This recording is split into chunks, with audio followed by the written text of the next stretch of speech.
Few countries of the world exist in vacuums. Nearly all swim in large ponds, interacting constantly with other powers, smaller, larger, and peer. The European geography. Europe is a land of contrasts. The majority of Europe's population lives on the aptly, if not particularly creatively named North European plain.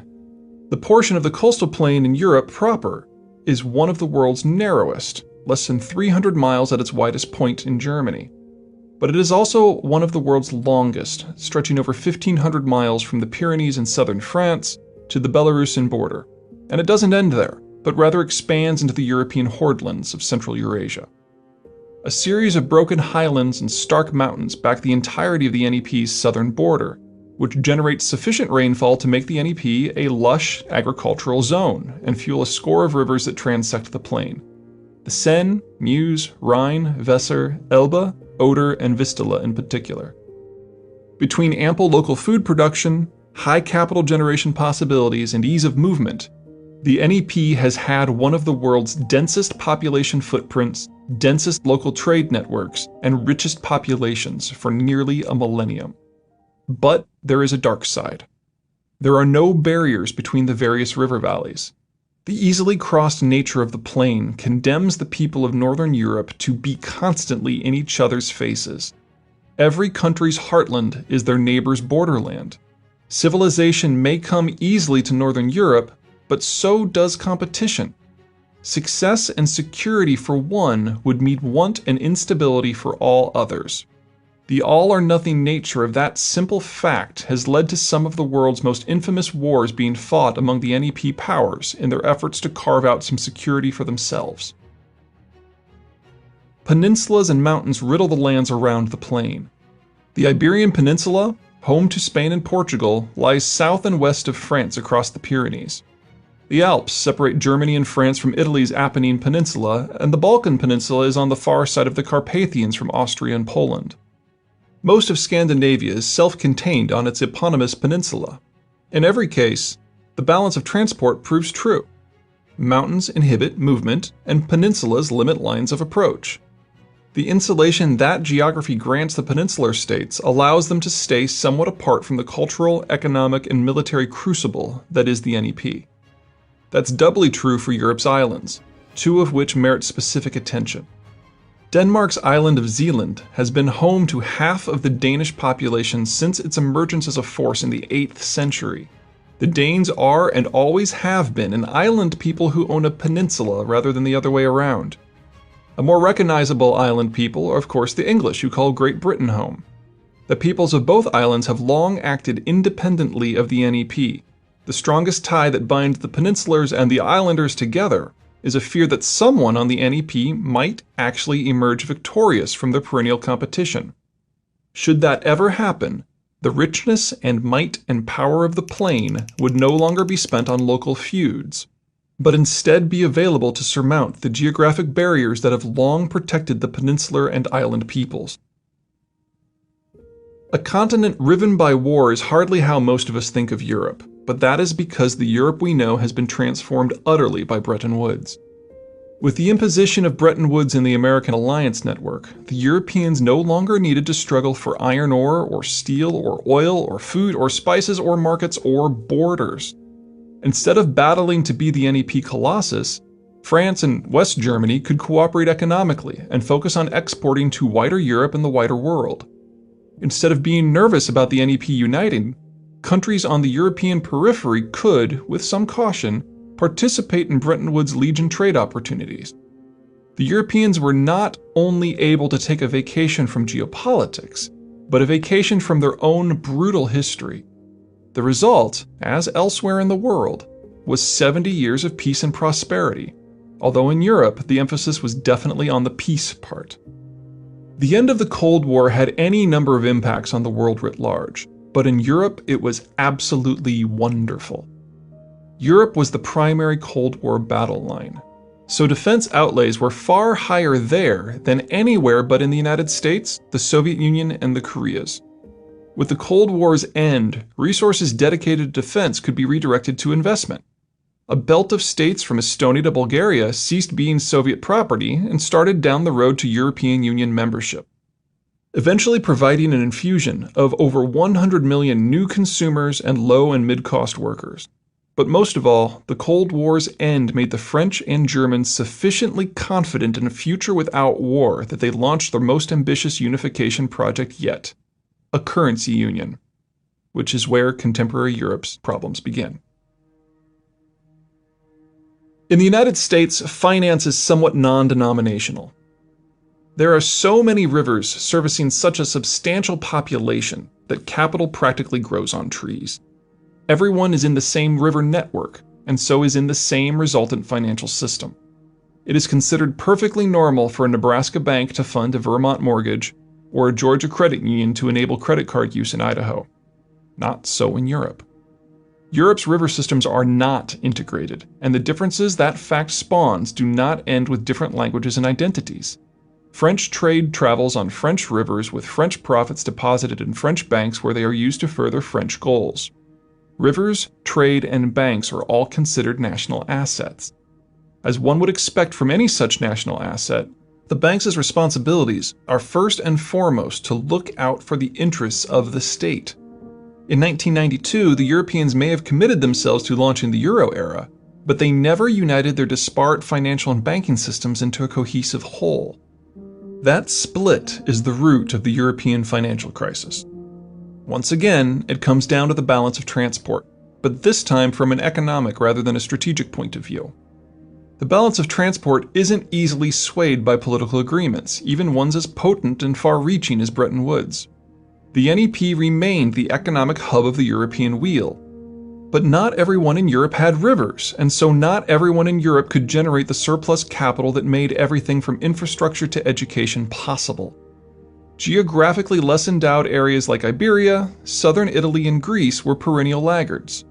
European structural adjustment monies poured into these areas to help close the gap, funding everything from highways to olive groves. But the capacity created by this assistance couldn't hope to keep up with what the richer portions of Europe invested into their home systems simply as a matter of course. On anything remotely resembling a level playing field, well-rivered, flat, and integrated Northern Europe would always be more thoroughly educated and more productive and richer than highland, arid, and disconnected Southern Europe. But in a common monetary system, capital could flow nonetheless. Currency unity meant that the surplus capital generated in the North could be lent out to Southern economies that had no experience using it wisely at rates normally reserved for countries like Germany. Currency unity meant that Northern European exporters had unrestricted access into Southern economies that couldn't hope to compete with the Northerners' superior infrastructure and workforces. The result was the buildup of mountains of debt among Southern economies, consumers, and governments at the same time that the hollowing out of Southern economies made it impossible for the debt to be paid back. Far from being the crowning achievement of United Europe, the euro was guaranteed from day one to destroy it. The ensuing calamity was as harsh as it was predictable. Less than a decade after the euro's 1999 launch, all it took was a recession to crack the finances of many countries to pieces. The now infamous bailouts of Greece and Ireland, and the less notorious bailouts of Latvia, Portugal, Hungary, Cyprus, Romania, and Spain have, as of February 2014, collectively totaled over 600 billion euros in funds transfers and write-offs. At the time of this writing, the Europeans are not quite to the point that they can admit to the inanity of the euro. Most serious efforts are still focused on helping a broken system limp along. Unfortunately, Europe's corporate, government, and consumer debt crisis is only one of 7 challenges that the Europeans face, and it is probably their most manageable. The European financial crisis has had many economic impacts, but the results have been worst in banking.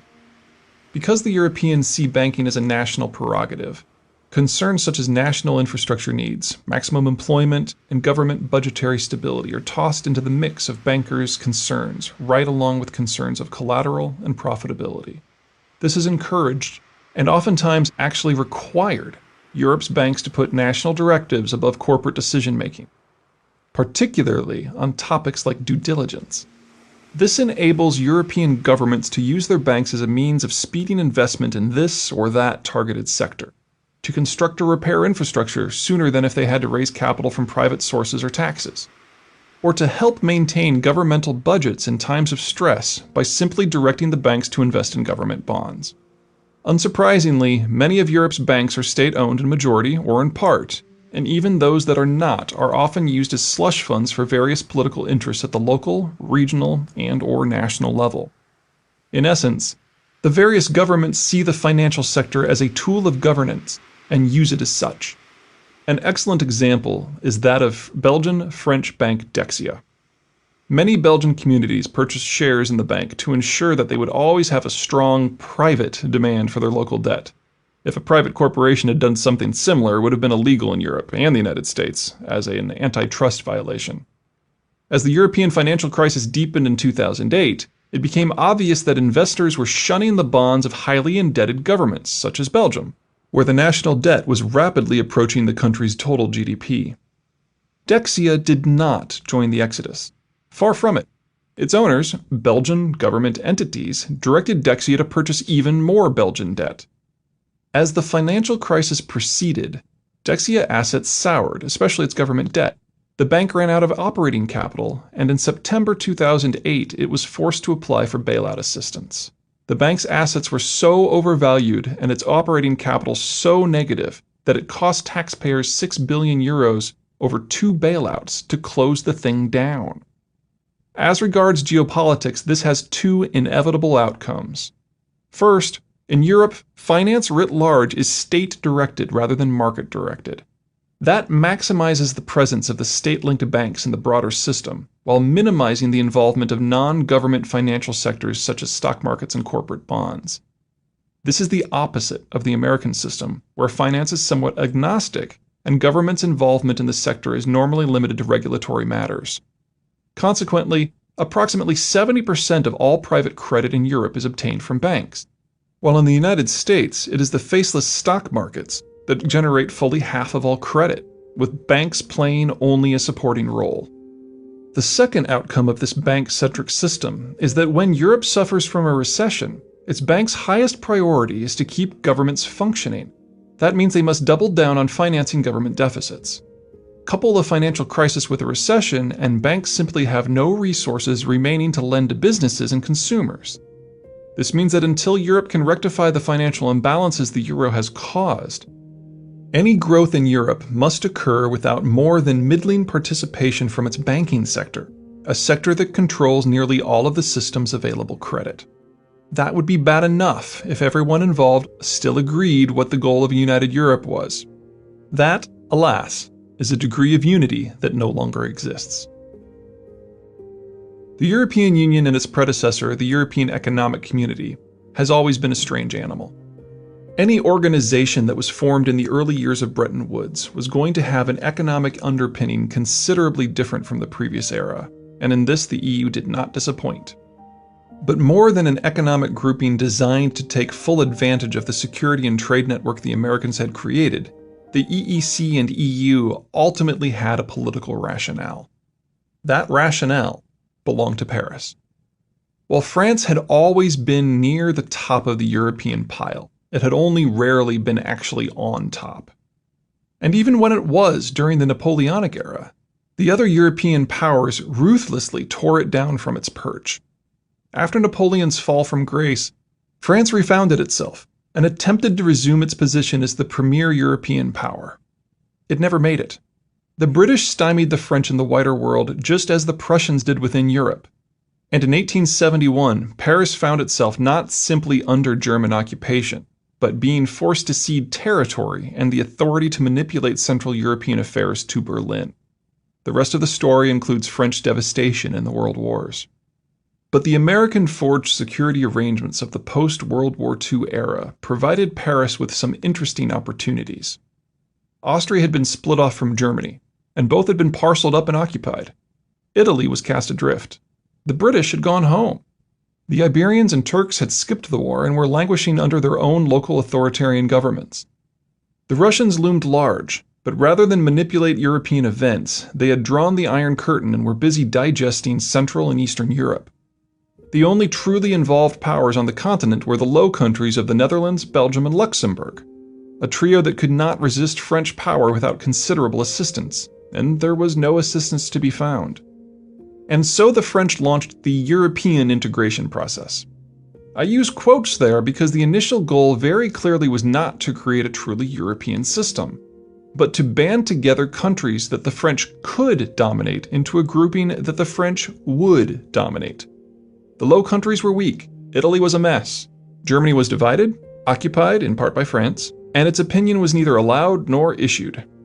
After over a century of coming in second or worse in the European game, France finally reigned supreme. For the next 2 generations, German industrial profits were funneled via the EU budget to fund French national and geopolitical goals. France was able to count upon Germany to back any position Paris wanted to stake out, and the 2 NEP heavyweights were able to impose French desires upon the rest of the Union. But the gravy train couldn't last forever. In time, the artificial circumstances of the Cold War ended. The Iron Curtain collapsed, and the Central European states joined the EU in the 2000s. All of them remembered what French security guarantees had meant in the run-up to World War II, and so were not willing to sign away their newfound independence to a French-dominated institution. Sweden and Finland, fiercely independent from decades of resisting the Soviets without the NATO umbrella, joined in 1995 and were not interested in being springboards for French ambition. France no longer automatically got its way, but with the Germans' reflexive, silent partners, Paris could still fairly easily forge ad hoc coalitions to get whatever it wanted. Then, in 2008, a process that had begun 20 years earlier culminated in disaster for Paris. In 1989, the Cold War ended.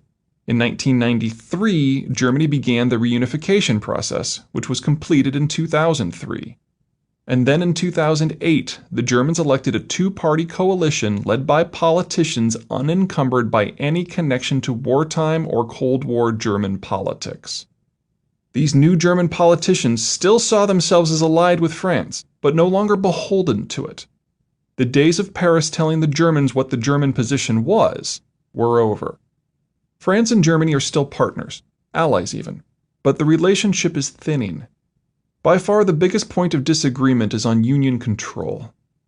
The Germans are still willing to foot the bill for a united Europe, bailouts and all, but now they want a few things in exchange for their commitment. They want reforms to be hardwired into EU treaty law, and even the constitutions of the EU members that will outlaw budget deficits. They want approval of national budgets to be the responsibility of EU institutions, institutions that are beholden to German norms. Collectively, these reforms would lock all of the European countries into how the Germans do things. And since many of the weaker states are weaker because of geography, they would become permanently servile to German supply chains and financial might. In essence, the Germans want to use German money to solidify German control of the European system.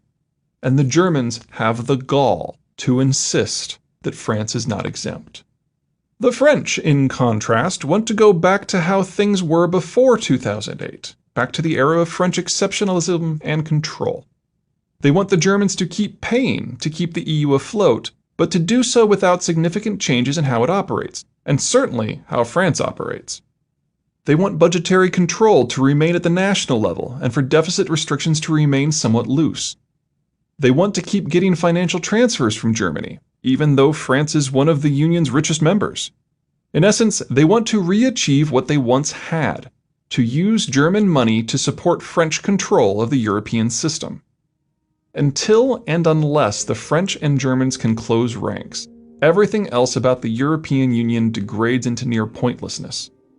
The EU hasn't enacted a meaningful foreign policy stance since the financial breakdown of 2007. Critical needs such as a banking union have been negotiated due to French insistence, but not armed with the money or authority required to make them functional due to German insistence. Bailouts have been awarded, as Berlin realizes they must, but the terms have been so constantly abrogated that the weaker countries, often due to French intervention, have been able to enjoy a revolving door of fresh credits. This furious running in place will last until the Franco-German relationship heals. The Franco-German disconnect would be bad enough if German money were sufficient to fix the European system, but it isn't. There are three routes a country can take to economic growth: consumption-led, export-led, and investment-led. Germany in the 2010s is very similar to the Germany of the late 19th century in that it is an investment and export-led system. Most German capital is poured into its industrial base and educational system, leaving little money in the hands of the people to spend. This was a wonderful model for the Germans in the 2000s. The unity of the Eurozone allowed all of the Europeans, and in particular Southern Europeans, to access German credit to finance the purchase of German goods. Also, Europe, and in particular Southern Europe, had a demographic hot-wired for mass consumption. But that was then. What is rapidly taking root in Europe is a near-perfect storm of economic challenges. The countries that face the most systemic financial pressure, Greece, Portugal, Spain, and Italy, are among the most rapidly aging European states. Of the danger states, only Spain still has a bulge in its population profile that is under 40, and even they are already in their late 30s. Consumption-led growth in Southern Europe is now largely impossible. For Germany and other heavily technocratic European states like Finland and the Netherlands, their development policy combined with a lack of young people means that a local consumption-driven model hasn't been possible for 20 years. And with no replacement generation growing into adulthood, such a model cannot be returned to within the next 30 years. Aggressive German exports limited industrial expansion across Southern Europe, meaning fewer local jobs for the few 20 and 30-somethings who remained. Southern Europe was never competitive with Germany in the first place. Now, with all of Southern Europe in the Eurozone, these countries cannot devalue their currencies to compete on cost. Southern Europe cannot have export-led growth.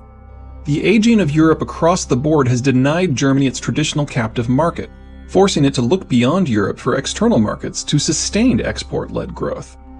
For Southern Europe, the only remaining option is investment-led growth, but the debt crisis prevents Southern European governments from raising the necessary funds themselves. The only source of such investment is now Northern Europe, with the primary mode of financial transfer being bailout packages designed to manage Southern European debt rather than actually invest in the productivity of Southern European systems. All of this means that these countries can only support their current systems so long as German largesse continues. The Germans may be reluctantly willing to fund bailout after bailout to keep the Union together, but their ability to subsidize the continent is not endless. The Germans, too, are aging. As of 2014, the German population bulge is in its early 50s, at the height of its technical skill and tax-paying capability. That's making German tax coffers flush with cash and allowing the German export machine to outcompete nearly everyone on not just the European, but also the global stage. Fast forward a decade, however, and this cadre will be retiring en masse and drawing pensions. German competitiveness, German exports, and above all the German government's ability to fund the never-ending bailout of the European Union will evaporate. The Europe of today is at the high point of a system that is now in a period of permanent shrinkage. Between banking dysfunction and aging demographics, credit will never be as accessible in Europe as it is now, and growth will never be as strong as it is now. Germany's ability to generate growth from exporting goods within the European system has ended. Even assuming that the Europeans solve all of their political and financial problems, only the Germans can afford the bill to keep Europe together economically, and they can only afford that for at most another 10 years. Even if the Europeans can save their banks and the euro, even if the French and Germans can come to an amicable and productive meeting of the minds on how the Union should be run, they are still staring down the maw of demographic obsolescence. And they are doing so at a time when the rest of the world still boasts a relatively young demography. The Europeans can look to Japan, with its collapsing finances, hollowing out industries, and ever-mounting debt levels to get an idea of what the approaching financial self-immolation will feel like. Luckily, there is one bright spot in all of this. As Europe slouches into Japanese-style demographic and financial malaise, it is simultaneously retreating from the global system. Japan's banks are so insolvent that all have already withdrawn from the international system. Europe is now following suit, with European financial involvement in everything from investment in East Asia to trade finance becoming an ever less European affair. As Europe's crisis worsens and spreads, it is inadvertently fencing itself off from the international system. When the European system does finally snap, it probably won't be taking the rest of us with it. Problem 5. Germany in crisis. The two world wars did not so much confirm Germans' aggressiveness as it confirmed their desperation. Germany is too exposed to rivals at most points of the compass. No matter how successful the Germans may be in prosecuting a war in one direction, they simply lack the numbers to be successful in all of them. The only way Germany can compete is to be better than its neighbors. Better education, faster financing, higher levels of efficiency, more productive workforce, more advanced industrial base, better infrastructure. This certainly allows them to prevail in struggles against any of their rivals, but it has never enabled them to prevail against all of them. Invariably, German success breeds ever larger and more powerful anti-German coalitions that eventually overpower it. Unless, of course, someone changes the rules of the game. That is precisely what the Americans did with Bretton Woods. The Americans granted the Germans access to all of the raw materials and markets they could ever need. The Americans also incorporated the Germans into an alliance network in which their neighbors were actually helping to defend Germany instead of threatening or resisting it. In a complete geopolitical flip, Germany's rivals turned alliance partners had become economic partners as well. But the Germans didn't stop being hyper-efficient. All of their organization and energy was now wholly focused on their industrial base and export industries. Bretton Woods didn't just allow for the end of European violence and the formation of the European Union. It also created a platform from which German economic and financial power would prove unassailable. Unable to compete with the Germany that was not weighed down by egregious defense costs, countries as varied as the United Kingdom, France, Spain, and Greece saw their economies steadily hollowed out by superior German industrial output. And in the post-Cold War era, German life got even better. NATO expanded to the former Soviet republics, ending Germany's status as a border state. Reunification injected 16 million low-cost but still highly skilled East Germans into the West German system. That's kept a lid on labor inflation, one of the perennial bugaboos of Germany's high-skilled labor economic model. Even the European financial crisis has helped. Lumping straggling countries like Italy, crisis countries like Ireland, and dysfunctional countries like Greece in with hyper-efficient Germany has put substantial downward pressure on the euro. German exports can outcompete almost anyone, anywhere. Well, it was fun while it lasted. Without the Americans imposing and guaranteeing Bretton Woods, there will be no NATO and no global economic trade network. The 32% share of German exports that requires open sea lanes and American largesse represents 16% of German GDP. A greater relative portion than all American trade with the entire world. The remaining 68% of German exports, over one-third of German GDP, just shy of $1 trillion, is not immediately in danger as they are sold to countries either within the European Union or physically close neighbors such as Switzerland, Norway, Ukraine, and Russia. But there is nothing to say that these exports will be secure or stable. Bretton Woods granted market access and physical security guarantees and made the peaceful evolution of the European Union possible.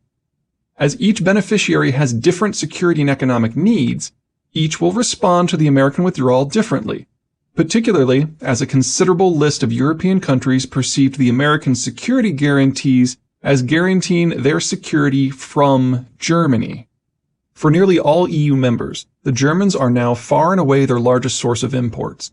In a world in which their extra-European exports are suddenly in danger, this quickly escalates from a niggling political issue to a catastrophic economic one. Living in a world in which German industry dominates your economic life is one thing, but waking up to discover that the Americans are no longer holding the Germans in check is quite another. Perhaps Germany's biggest problem will be there is no single place, or even 5 places, that the Germans need access to if they are to survive. Courtesy of Bretton Woods, the economic geography of early 21st century Europe is far more entangled than that of any other age of German independence. The most accessible energy production sites are nearly 2,000 miles away, either in Azerbaijan or northwestern Russia. And Germany needs 2.2 million barrels of crude imports daily. As far as raw materials are concerned, everything from aluminum to iron ore is no longer even produced in Europe, which is long since mined out. German supply chains are no longer exclusively nationally held, but are instead dependent upon intermediate inputs and even finishing work in Belgium, the Netherlands, Austria, Poland, and the Czech Republic. This all makes Germany sound like a dependent has-been, doesn't it? But this is Germany. And German organizational acumen and efficiency are not limited to industrial policy. When sufficiently motivated, the Germans are capable of transformations that are as startling as they are rapid. An end to Bretton Woods provides the motivation. Every country that chooses to restrict trade access will be one that the Germans will have to consider both a competitor for now restricted supplies of raw materials and a now denied end market. That might sound innocuous enough, but consider that such concerns were the driving rationale behind the last 6 wars the Germans initiated. World War II, World War I, the Franco-Prussian War of 1870-71, the Austro-Prussian War of 1866, and the Schleswig Wars of 1848-51 and 1864. Germany may not have much of a military at the present, but neither did it in 1935, just 5 years before it conquered 8 of the 9 countries that it currently borders. This isn't Uzbekistan or Japan, where the requirements are nearby so the path is obvious. This isn't Saudi Arabia or Iran, where the threats and so the necessary steps to counter them are clear.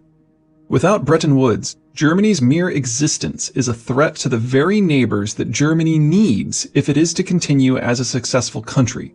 And under Bretton Woods, the German economy has grown so much that even a deal with all of them still wouldn't give Germany the energy, resources, and markets it needs. Without the Americans, Germany's economic crisis quickly escalates to a European-wide strategic crisis, where the paths and outcomes are clear to no one. The only certain variable is that the Germans will not lie down and die. For the 4th time in the past 150 years, they will challenge the European status quo. Only time will tell if they will shatter it. The Europeans have 2 neighbors, Turkey and Russia, who are likely to ramp up their pressure on the European periphery in the next decade. For the past decade, a slowly awakening Turkey has played in the Middle Eastern sandbox. And it has discovered that the Middle East is full of intractable issues, bad blood, and above all else, lack of economic benefit. The countries of North Africa, the Levant, and Iraq combined have a smaller combined economic footprint than Spain, a mid-sized European economy. The Middle East is not Turkey's future. Historically, the old Ottoman economic and intellectual heartland wasn't in the Middle East or even in Anatolia. It was in the Balkans, and that's where its future will be as well. Currently, 2 things are holding the Turks back from this path. First, the current regime is new, having been in government for only a decade. They are still learning what works and what doesn't, and most of all, why. Second, NATO and the EU dominate the Balkans, with Slovenia, Greece, Croatia, Hungary, Romania, and Bulgaria all full members of both organizations. So long as the American security umbrella remains functionally in place, and so long as the EU continues existing in its current form, the Turks face limitations in what they can do to their northwest. Both of those barriers exist on borrowed time. The EU is likely to devolve, in the best-case scenario, into more of a glorified free trade zone, but not one with any pretensions to a common foreign or security policy. As for the Americans, their falling interest in the world writ large is something the Turks will be able to scrutinize closely. Turkey is a NATO member. Ankara will be able to detect precisely when the alliance's security guarantees devolve from relevance to mere words on a page. The only question is timing. Russia, by contrast, faces no political or alliance constraints on its ability to pursue a strategic policy to its west. However, unlike Turkey, it does face a time pressure. Russia's demographics are so horrid that if it fails to act before 2022, it will lose the capacity to act both militarily and economically. This puts Russia on a collision course with the 8 EU members on the edge of what the Russians see as their preferred border zone: Finland, Estonia, Latvia, Lithuania, Poland, Slovakia, Hungary, and Romania. it would seem that the Russian challenge to Europe's future is rather obvious. Well, yes and no. Yes, in that Russian pressure on places like Ukraine is both palpable and increasing. Yes, in that the emotional state of these 8 European countries ranges from intense concern to panicked paranoia at the rising Russian tide. And yes, in that should Russia follow a piecemeal approach, it can encroach upon Europe's eastern borders without unduly provoking Western Europe's heavyweights. No, in that the reactions of some of these countries to Russian encroachment may be even more injurious to the concept of European unity than the Russians themselves. As the country where the North European plain transitions into the Eurasian Hordelands, Poland will decide Russia's success in re-anchoring between the Baltic Sea and the Carpathians. The Poles realize what is at stake and have been taking steps toward a plan for several years. Poland, as Central Europe's largest industrial power, and with its largest population, sees itself as the natural leader of the former Soviet satellites who joined the EU and NATO in the 1990s and 2000s. There is more than a small credence to that claim, but the crew that Poland seeks to lead is a motley one. Even after a quarter-century of effort, the region's infrastructure is remarkably fractured. The Baltic states have far better links to Russia, a holdover of the Soviet era, than they do to one another or the Western European region. Romania and Bulgaria are south of the Carpathians and have but one 4-lane road that links them to the rest of Europe, and only 2 bridges that connect them across the Danube, the second of which was only completed in 2013. Slovakia is mountainous.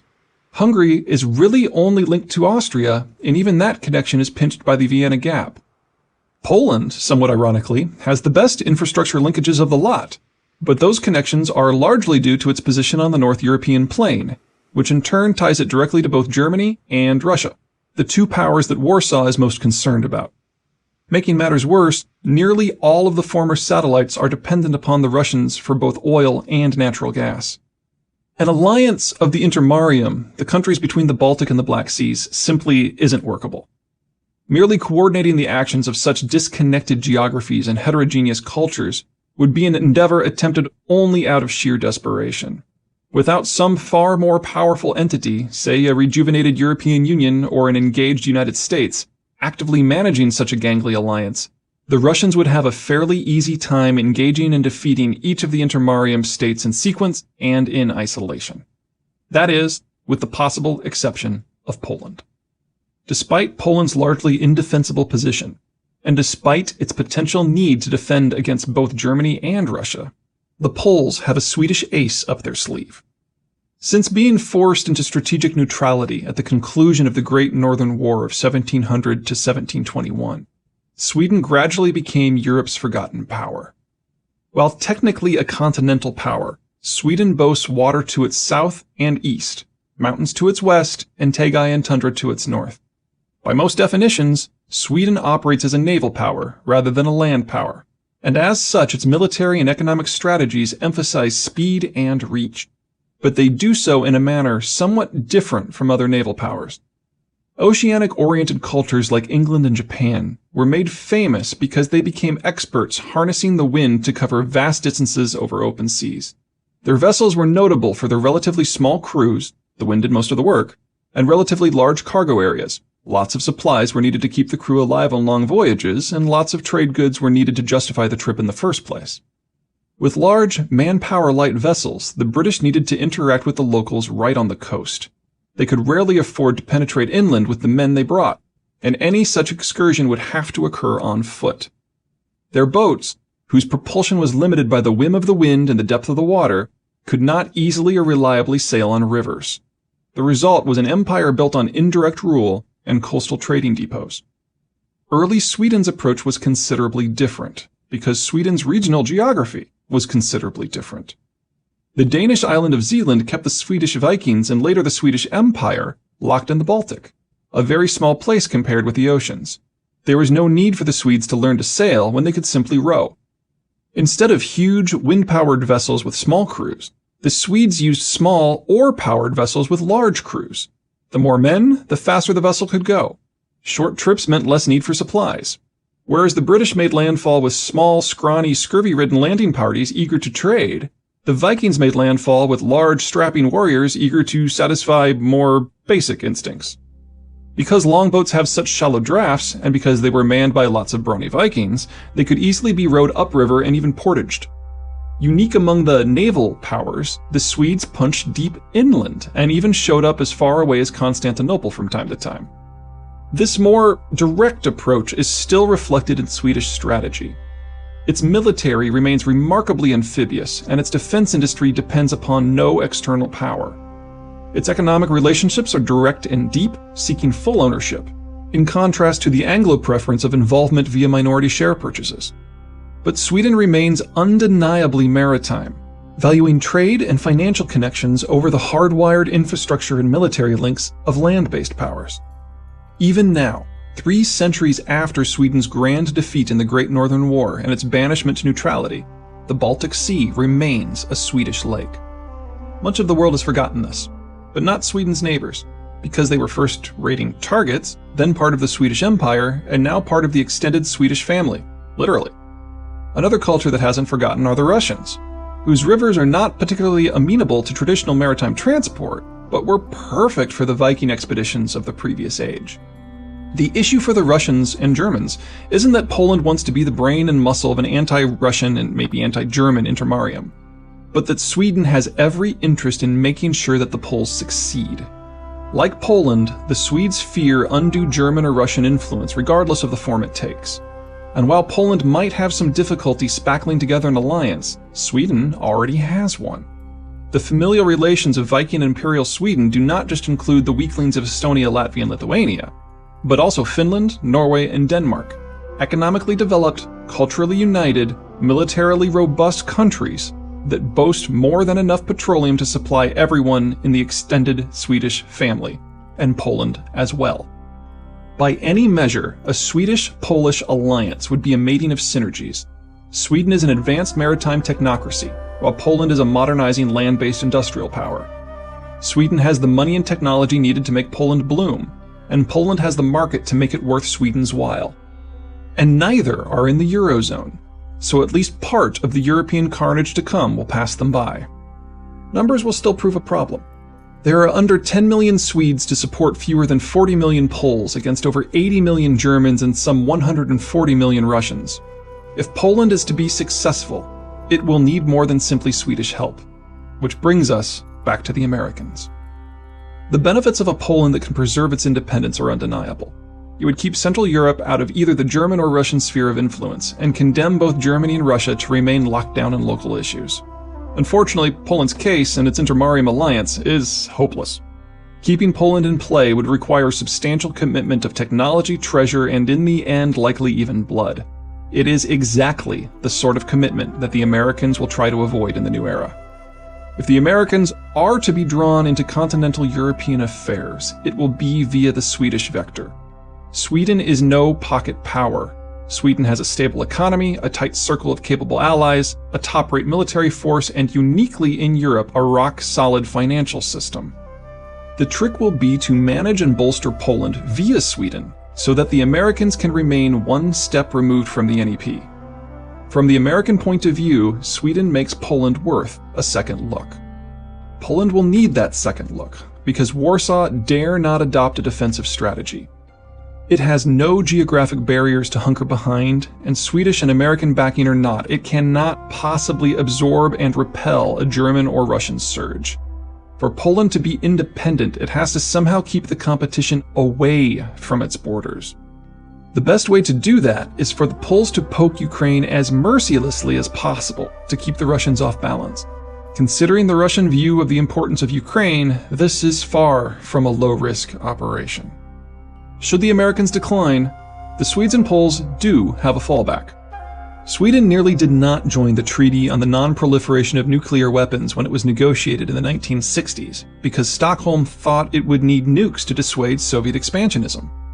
Its robust nuclear industry is both sophisticated and homegrown, and could construct a crude weapon in a long weekend. In this corner of the world, deterrence may not just be for superpowers. Scared New World. Life after Europe. Any of these factors could bring everything that matters in contemporary Europe crashing down. With such a melange of moving parts, something will have to give. What most of the world, and certainly most of the Europeans, have forgotten is that Europe has never taken a united foreign policy or security stance except under the direct, some would say domineering, leadership of the United States. With American economic and security guarantees on their way out, all options will be on the table and something will give. In short, Europe is going to be a mess, and not the slightly amusing, organizationally dysfunctional mess that has been on display at most EU summits this past decade, but more of this seething cauldron of dislocation and war that it was in the 5 centuries before 1945. What is an existential challenge to one country is barely a passing concern to others. Lithuania, Poland, and Romania are in near panic about Russian activities in Ukraine, while Portugal, Italy, and Ireland insist that the real issue is the financial crisis. And Germany and the Netherlands are primarily focused on forging new trade deals with economies beyond Europe. There is no commonality, no agreement, and from that minimal coordination, Europe is becoming overwhelmed with itself. Within that rather dark and murky forecast, there is, however, one relatively bright spot. Not everyone in Europe took full economic advantage of Bretton Woods and branched out to become an international economic power. Not everyone handed over all meaningful levers of their defense policy to Washington. Not everyone in Europe is so enmeshed in the European Union that the Union's end spells utter disaster. And not everyone in Europe forgot how to have kids around 1965. One country has stood somewhat apart, and as such it will have less vulnerability and more options than the others. Irony of ironies, that country is the one that came up with the very idea of the EU in the first place, France. It shouldn't be a surprise. Just as Bretton Woods was America's strategic policy for fighting the Cold War, the EU was France's strategic policy for taking advantage of Bretton Woods. Alone among the major powers, Washington and Paris never hitched their economic systems to what were ultimately strategic gambits. France's economy is only half as dependent on exports as Germany's. It is among the world's foremost agricultural exporters. By European standards, it has a fairly healthy demography, still benefiting from a fairly robust birth rate. It is the only country besides the United States that floats an aircraft carrier worthy of the name, even if technical problems limit it to nothing more than brief regional deployments. Its use of nuclear energy keeps it largely independent of petroleum markets. What petroleum it needs, it can source from nearby Algeria, a country with which it enjoys reasonably positive relations. Its position on the western end of the NEP and its Mediterranean shoreline both reduces its exposure and widens its reach. Unlike Germany, where needs are legion and the places that can satisfy those needs are scattered, French needs are limited, and solutions to those needs are nearly all local. All of the violent chaos likely to erupt involving Sweden, Germany, Poland, Russia, Ukraine, and Turkey is on the far side of Europe. And just in case all else fails, it has nuclear weapons. Not can make them in a pinch like Sweden or South Korea, but already has them like the United States. Unsurprisingly, France is the country that the Germans take most seriously. Between its low needs and high leverage, France has not just the greatest capacity to shape Europe, but the greatest wealth of tools with which to do so. If there is to be some remnant of united Europe that will survive Europe's chaos to come, it will be France at its head. If there is to be some power that rises from the ashes as Europe tears itself apart, again, it too will be France. European history has been on hold since the Americans restructured the world in the 1940s. Centuries-old competitions were simply smothered under the happy blanket of American security and global trade. That era is rapidly coming to a close. In its place will be a host of states terrified of a reawakened Germany, a Germany that will have to fight for its economic well-being, a Russia desperate to harden its external boundaries, a justifiably paranoid Poland backed by a no longer neutral Sweden, and a Turkey eager to carve its own sphere of influence out of the EU's and NATO's remains. Will all of these evolutions result in wars? Probably not. But it truly would be stunning if none of them did.